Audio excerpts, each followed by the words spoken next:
In Sherlock, the BBC show, Moriarty said every fairy tale needs a good old-fashioned villain. But if your villain is just evil for the sake of being evil, your readers are going to roll their eyes and put your book down. I'm Sarah Hoffman, founder of Inimitable Books, and today we're going to be talking about creating villains that readers actually find compelling. The kind they love to hate, and not the kind they hate to read. In our previous video on this channel, we talked about creating protagonists and characters in general that readers care about through internal conflict. Their wants versus their needs, their flaws, and vulnerabilities. What's crucial here is that your protagonist is only as compelling as the antagonist they're facing. And in this video, we're going to be talking about individual antagonists rather than stories where your protagonist is up against society. What I see in too many manuscripts are villains who are evil because the plot needs them to be evil.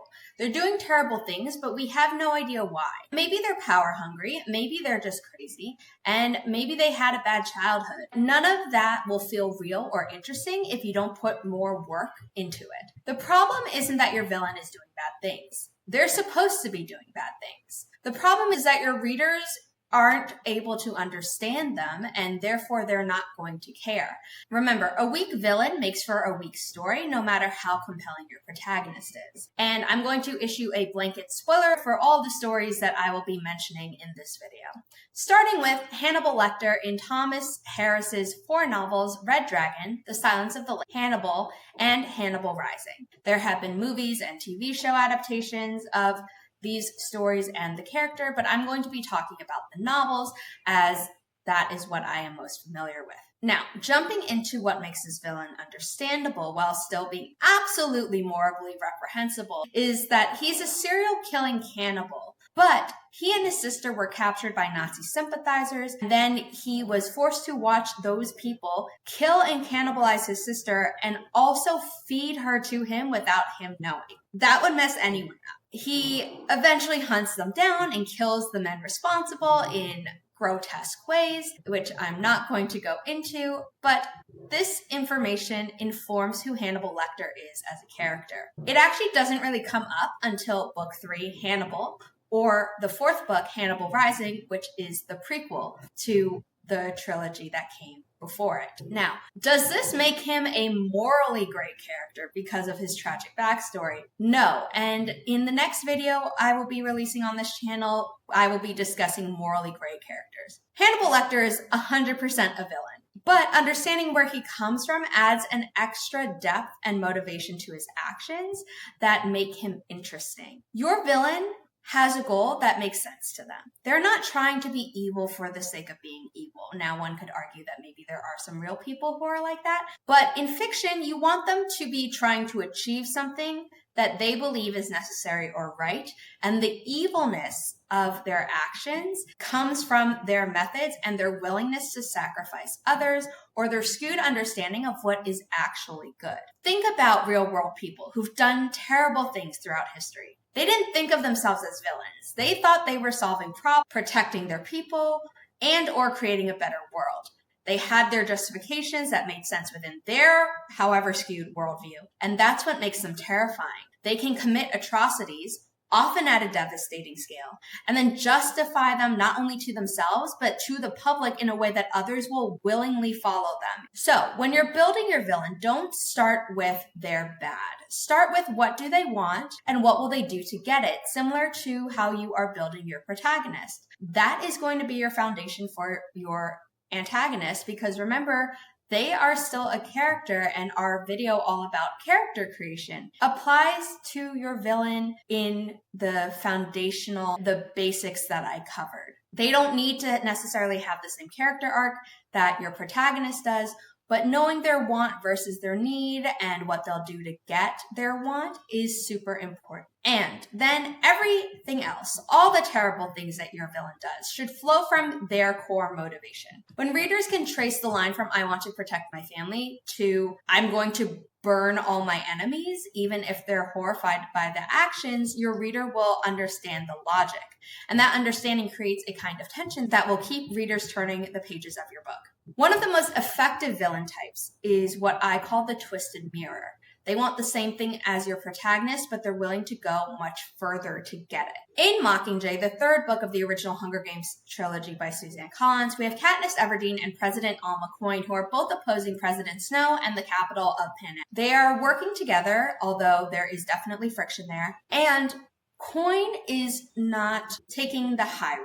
She is willing to use the same tactics that President Snow does and even escalates. While President Snow presided over the grotesque annual Hunger Games for many years, an event where one eventual survivor must kill everyone else sent into the arena with them, President Coin uses a bomb that is designed to go off once to draw in first responders, and then go off again to kill anyone who is trying to help the initial victims. It's actually not her idea. When Katniss hears the idea, she objects to it.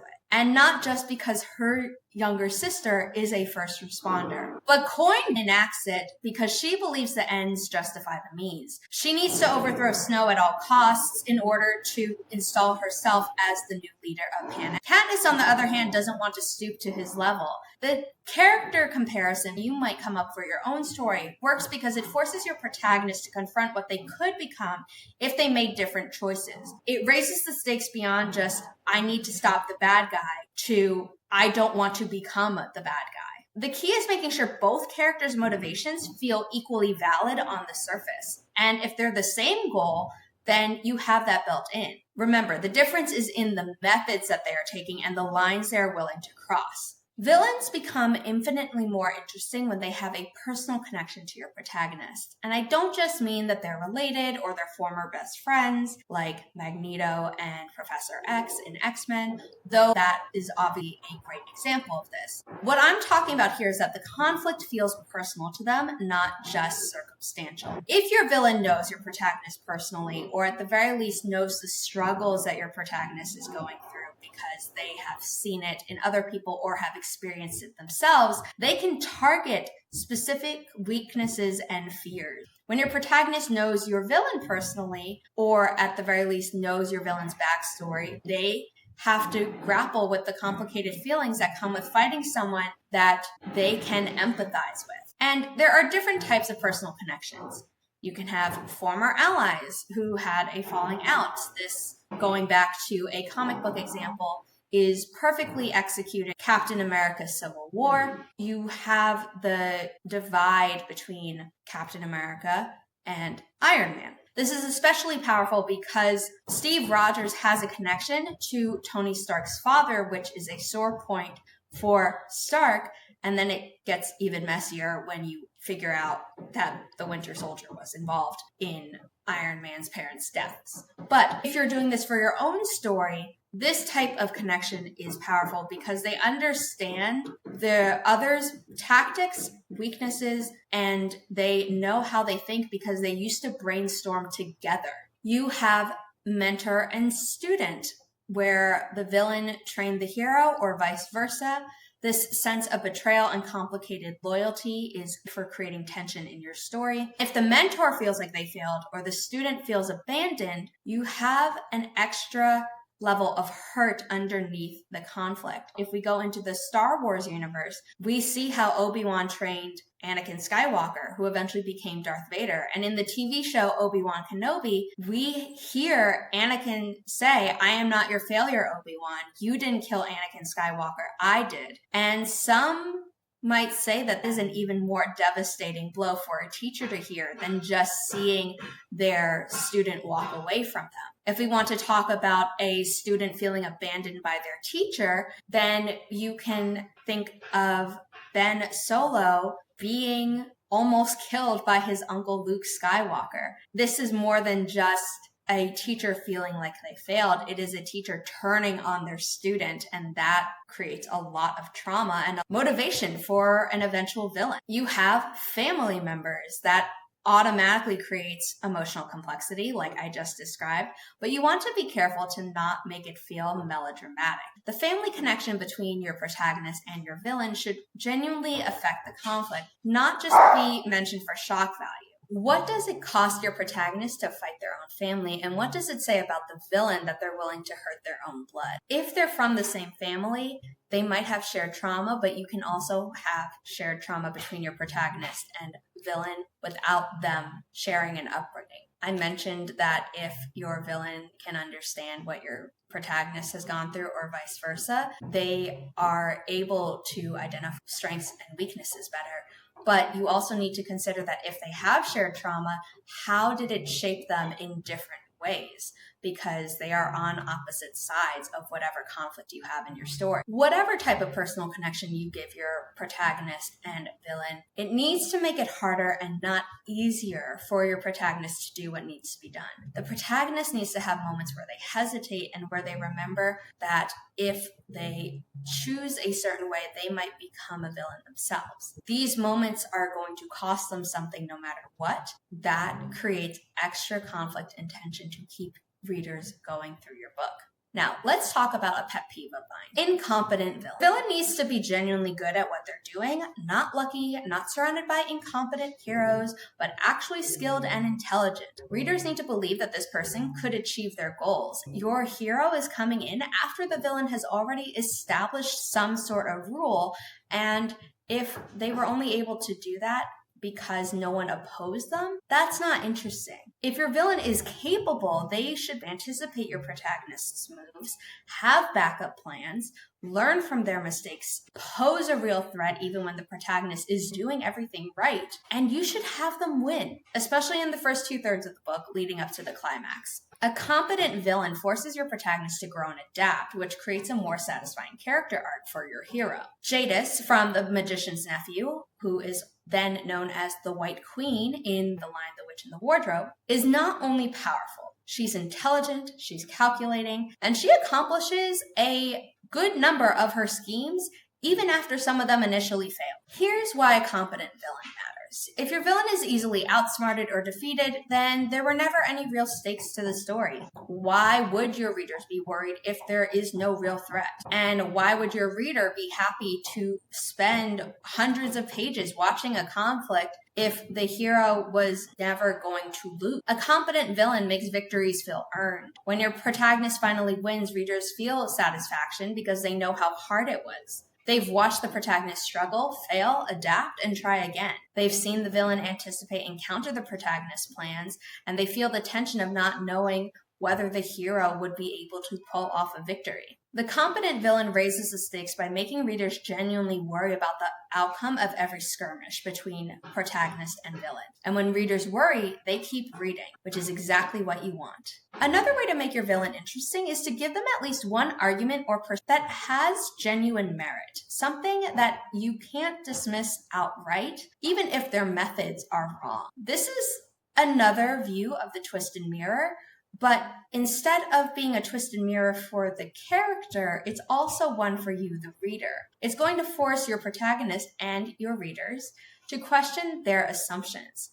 Maybe the system that exists in your story is corrupt, and maybe compromise or peaceful means of changing it isn't working. The diagnosis of the problem might be accurate, but the villain's solution should be horrendous. These moments of doubt in your protagonist and reader will create moral complexity and make your conflict feel less like good versus evil and more like competing visions of what's right. For example, originally published in 1667, John Milton's Paradise Lost positioned Satan, who is the enemy of God in the New Testament, as a champion of free will. Though he is a villain in religion, Satan, which actually just means the adversary, is the protagonist of Milton's epic poem. And the famous quote, "Better to reign in hell than serve in heaven," is a valid point for someone who has been oppressed in one setting and is now faced with the choice of returning to that subjugation or becoming sovereign over his own domain.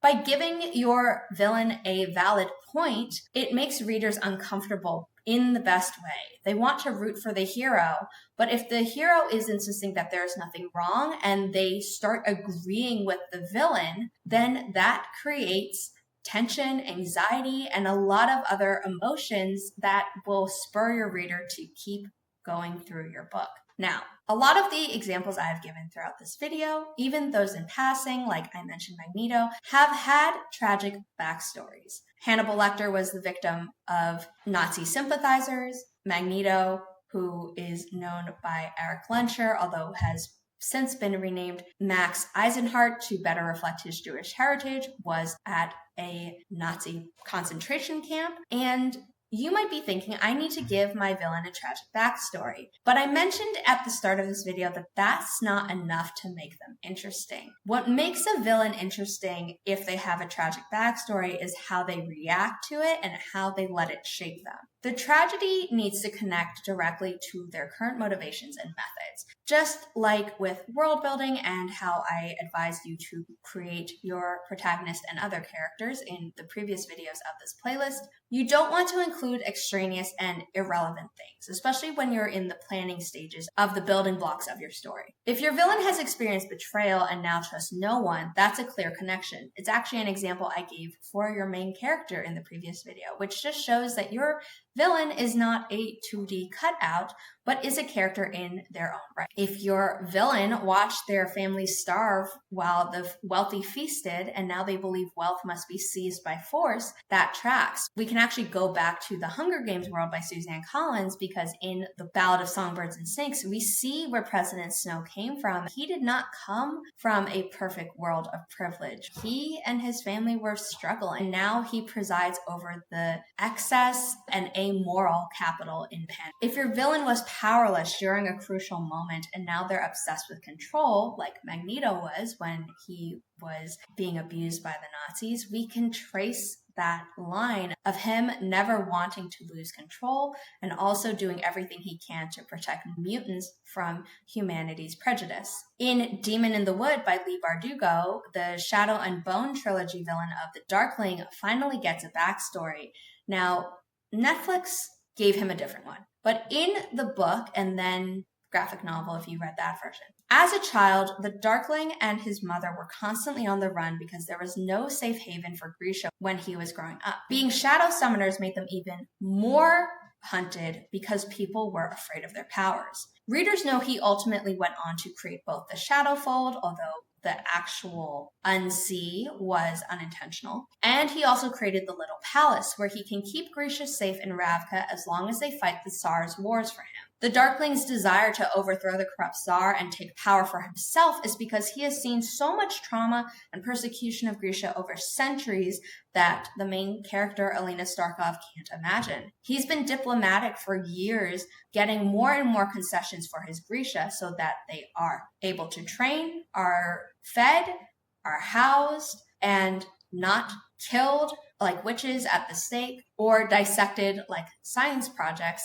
But it's never gotten Grisha anything above being glorified soldiers and entertainment for the Grand Palace. So it makes sense that the Darkling is bitter and wants control to keep his own people safe, and that he is now willing to do it at whatever cost. His decision to manipulate the Sun Summoner into being his perfect other half is also stemming from the fact that he knows that he can't trust anyone, because the one time he tried to make friends as a child, they tried to kill him for power. So his manipulation, while awful, was an understandable choice on his part. When writing your own story, you have to be careful when giving your character a tragic backstory. If it's random, it's not going to have any way of connecting with readers. It just makes a bad guy with the sob story. So don't give your villain a dead spouse, which is basically what the Netflix version did, or a rough childhood unless it specifically informs their villainy. Tragedy reveals character, and two people who experience the same terrible event can respond in completely different ways. People who have been abused by family members can either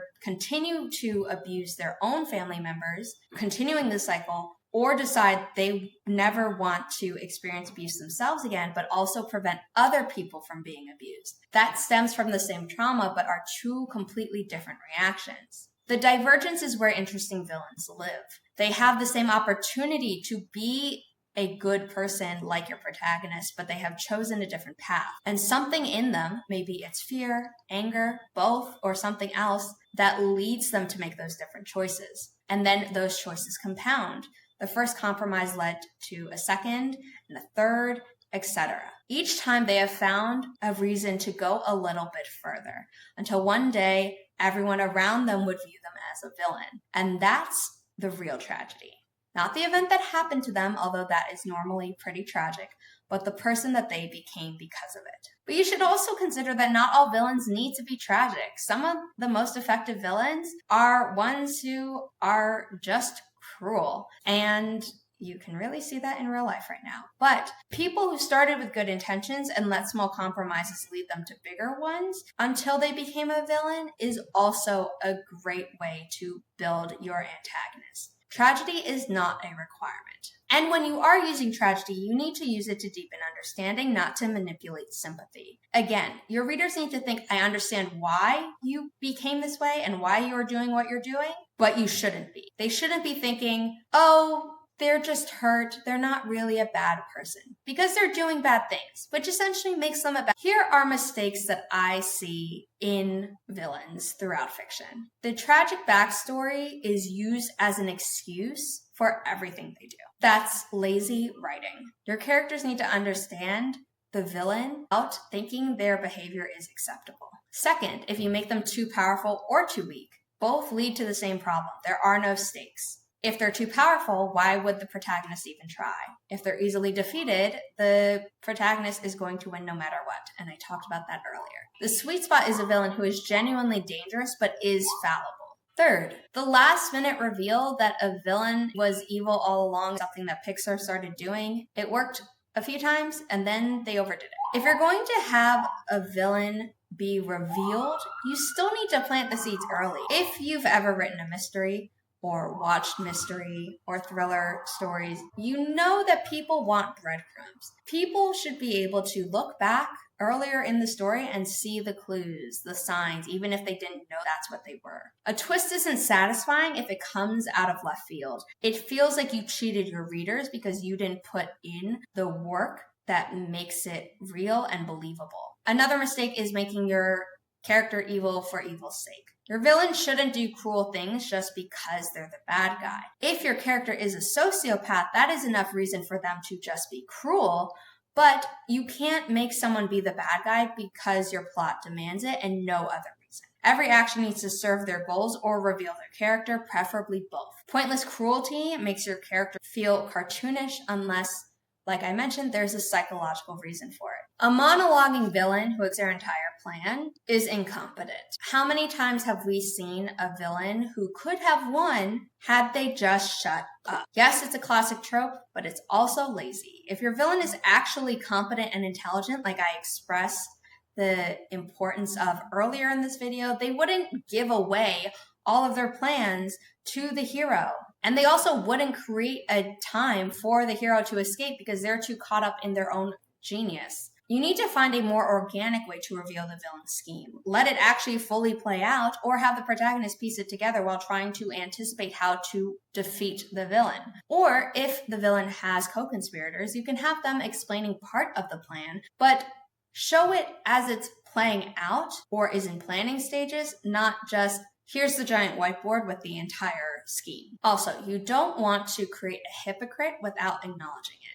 If your villain is preaching about justice while committing atrocities, either you need to have that hypocrisy be part of their characterization, where they have blind spots, which is something we're going to talk more about with morally gray characters, or other characters call it out. Don't let obvious contradictions slide without comment because it's going to make your character feel inconsistent and also make readers think that you made a mistake. And then I would say the last mistake I want to talk about in this video is making your villain's plan depend on the hero doing exactly what they predict. Real plans have contingencies. I talked about your villain needing to have backup plans when I was talking about them being competent, and this is where it really comes out. Because if you're writing and your characters have ever gone off script, imagine that you're the villain and one false move makes your entire plan fall like dominoes. That would be really useless, and we don't want your villain to be useless. So to create an effective villain, you need to start with their goal.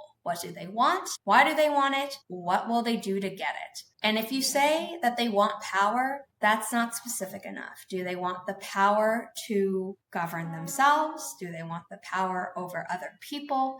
Do they want the power over people to keep certain people safe, etc.? What type of power do they want and for what purpose? And what happened to make them think that they need what they want? Then ask yourself, what is it going to cost them if they gave up on their goal? If the answer is not much, you need stronger motivation. The goal needs to be something that they can't walk away from, and it is part of their identity. Then figure out your villain's relationship to your protagonist. Do their goals conflict?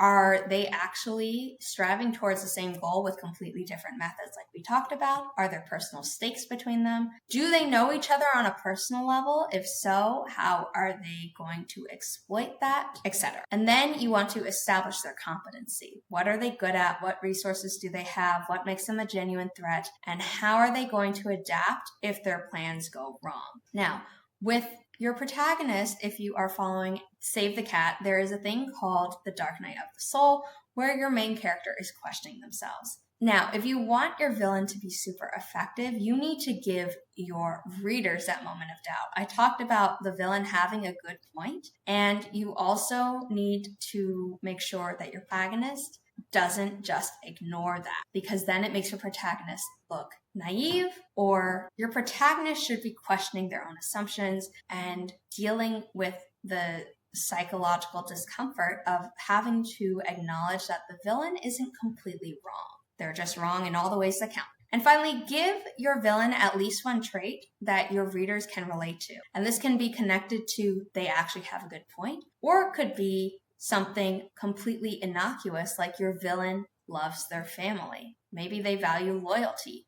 Things that on their own are not that, because that is a relatable element. And even though you don't want your readers to fully identify with your villain, not being able to identify with them at all is a problem. For the final part of this exercise, write a scene from your villain's perspective, even if it is never going to go into your finished manuscript. Your hero or protagonist should not be present, just the villain working through their own plan as if they are the hero of the story. You need to write them in a way that makes them feel like a real person with legitimate motivations, as we've been talking about through this entire video.